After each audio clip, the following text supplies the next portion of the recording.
নমস্কার বন্ধুরা, সবাইকে জানাই সুপ্রভাত। শ্রাবণ মাসের চতুর্থ সোমবার। আমি কঙ্কনা। আজ চলে এসেছি বর্ধমানের 108 শিব মন্দির।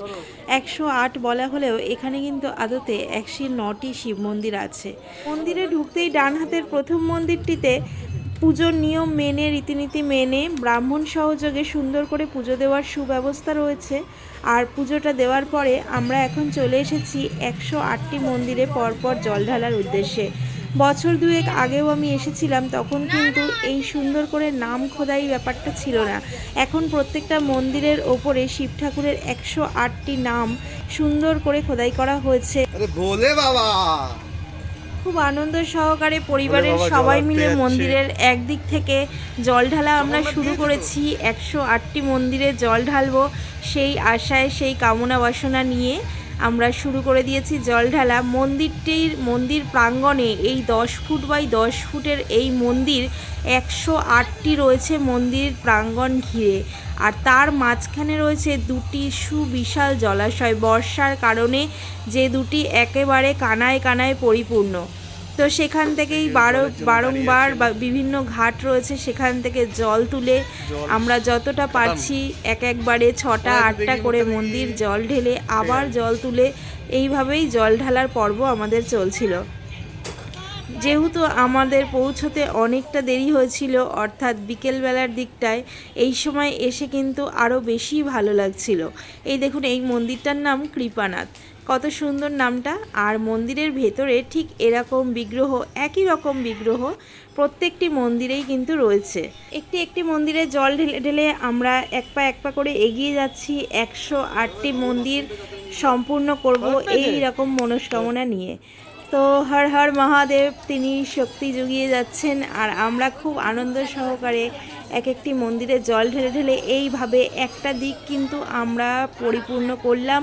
এখন আমরা যাব মন্দিরের বাঁ দিকে, আর কি মন্দির থেকে ঢুকতেই ডান দিকের মন্দিরগুলো আমাদের জল ঢালা কমপ্লিট হয়ে গেল। এখন আমরা যাব বাঁ দিকে।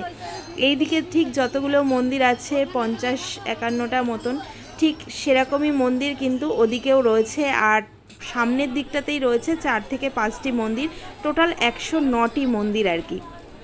তো এরকম এই সময় আমি একটু বিশ্রাম নিচ্ছিলাম আর আমার পরিবারের লোকজন তারা জল ঢালছিল। এই মন্দিরটার নাম সত্যানন্দনাথ। বর্ধমানের রেল স্টেশন থেকে এই মন্দিরের দূরত্ব হলো 4 কিলোমিটার।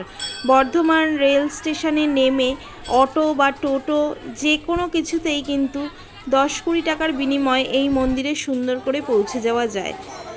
যারা গাড়ি নিয়ে আসবেন তারা বর্ধমান 108 শিব মন্দির ম্যাপে অবশ্যই সার্চ করলে পেয়ে যাবেন। মন্দিরের ঠিক মাঝখানে মন্দিরে ঢুকতেই বাদিকে রয়েছে সুন্দর একটি নাট মন্দির। এখানেই বসে একটু জিরিয়ে নিচ্ছিলাম। আর মন্দিরের ঠিক মধ্যভাগে এরকম একটি জায়গা এত সুন্দর করে সাজিয়ে তৈরি করা হয়েছে। বছর দুয়েক আগেও যখন এসেছিলাম তখন কিন্তু এই জায়গাটি ছিল না। এই সময়ের মধ্যেই এই বিগ্রহ নির্মাণ করা হয়েছে এবং খুব সুন্দর করে চারিদিক সাজিয়ে তোলা হয়েছে। অতি প্রাচীন এই বট অশ্বত্থ গাছ, এখানে প্রচুর মানুষ তাদের মনস্কামনা ঈশ্বরকে জানিয়ে নিবেদন করে যান। মন্দিরটি এমনিতেই জলাশয় এবং সবুজ গাছগাছালিতে ঘেরা, তারপরেও প্রচুর রকমারি রংবাহারি গাছ দিয়ে এখন অত্যন্ত সুন্দর করে সাজিয়ে তোলা হয়েছে। পরিবেশ আগের থেকে অনেক সুন্দর হয়ে গেছে, দেখে খুবই ভালো লাগলো। আর 108টি ঘন্টা এখানে একটি জায়গায় এরকম সারিবদ্ধভাবে বাঁধা রয়েছে। এই ঘন্টার আওয়াজ যেন এক মঙ্গল ধ্বনি সারাদিন কানে বাজছে।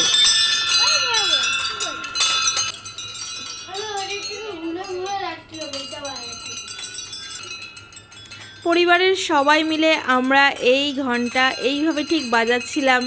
এর আগের বার যখন এসেছিলাম তখন এটা ছিল না। এবছর ব্যাপারটা যেরকম নতুনত্ব লাগলো, অদ্ভুত সুন্দরভাবে প্রতিধ্বনিত হচ্ছিল এই ঘন্টার ধ্বনি একসাথে বাজানোতে। তো এই জায়গাটি খুব ভালো করে আমরা পরিদর্শন করলাম এবং পরিবারের সবাই মিলে আজকের দিনটা অন্যভাবেই উপভোগ করা হচ্ছিল। শ্রাবণ মাসের চতুর্থ সোমবার আজকে আসতে পেরে সত্যি নিজেদেরকে খুব ভাগ্যবান বলে মনে হচ্ছে। খুব সুন্দরভাবে ঠাকুরের দর্শন করে আজকে খুব সুন্দরভাবে আমরা পুজো দিতে পেরেছি। বিকেলের দিকে হওয়াতে এমন কিছু ভিড়ও এখানে ছিল না। শুনেছি যে সকালের দিকে নাকি একটু বেশি ভিড় ছিল। এই দেখুন কত মানুষ বাঁক নিয়ে এইভাবে ঠিক আসছে বাবার কাছে। মূল মন্দির অর্থাৎ যেখানে ব্রাহ্মণ সহকারে পুজো করানোর ব্যবস্থা রয়েছে, এটি হলো সেই মন্দিরের একটি দৃশ্য।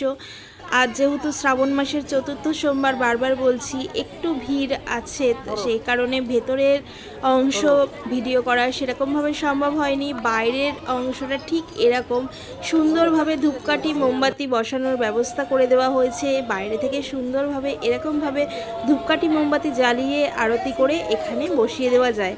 তো আমাদের পুজো শেষে আমরাও সবাই মিলে ধূপকাঠি মোমবাতি দিয়ে আরতি করে আমাদের পুজো সম্পন্ন করলাম। সবার মঙ্গল কামনায় ধূপকাঠি মোমবাতি এখানে বসিয়ে দিলাম।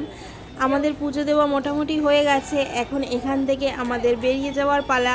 108টি শিব মন্দিরে জল ঢেলে সবারই এখন অবস্থা একটু নড়বড়ে।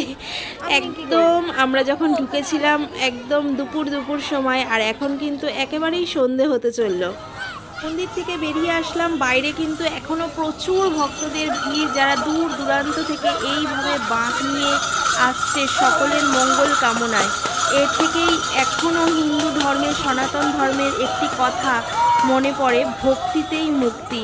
কত মানুষের ভক্তির জোর যে কত, দেখুন কত বড় বড় বাঁক সাজিয়ে তারা কিভাবে নিয়ে এসেছে তারাই জানে। ঈশ্বরের হাত মাথায় না থাকলে আর মনে অসীম ভক্তি না থাকলে এগুলো হয়তো সম্ভব নয়।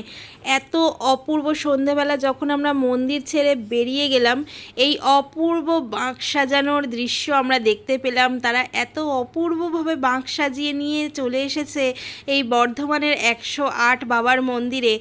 সন্ধে হয়ে যাওয়াতে আর